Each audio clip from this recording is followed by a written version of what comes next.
Today we're going to learn a fun way to ice a glass, and it looks just like this. There we have it, icing a glass. Now, most of the times when you're bartending, you're going to go ahead and just grab your ice scoop, fill up your glass, and set it on the bar. As a Flair bartender, we like to make things a little more interesting. So one more time for icing the glass is going to look like this. All right, we are going to generally lose a couple of them on the floor. Hopefully that's not a big deal. Make sure you're working in a place where the floor stays dry, you have mats, what have you. But to do this move, it's really two simple motions. One, we start with a glass. You can do this with a pint glass, you can do this with a rocks glass, really just about anything that you put ice in.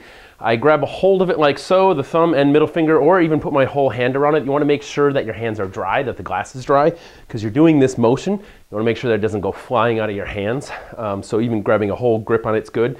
When we are coming down in this motion, we have the mouth open, really all we need to do is come down in this motion, but as we get to here, we need to turn our wrist in and turn our wrist up so that we keep all the ice inside.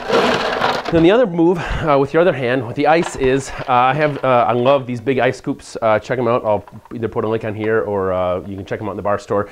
If you have just the little small metal ice scoops, use whatever you have in your bar. Although I tend to actually bring these into wherever I work because you can fill twice as fast, you can fill 2 glasses, and they're good for some Flair bar moves. So you start with, when you're starting out, what I actually like to do to make sure you're not getting glass or ice flying everywhere is fill up the glass and then actually put that into your ice scoop. That way you know how much, that way you're not just taking a huge scoop of ice and losing all of it. You're getting exactly what should end up in your glass.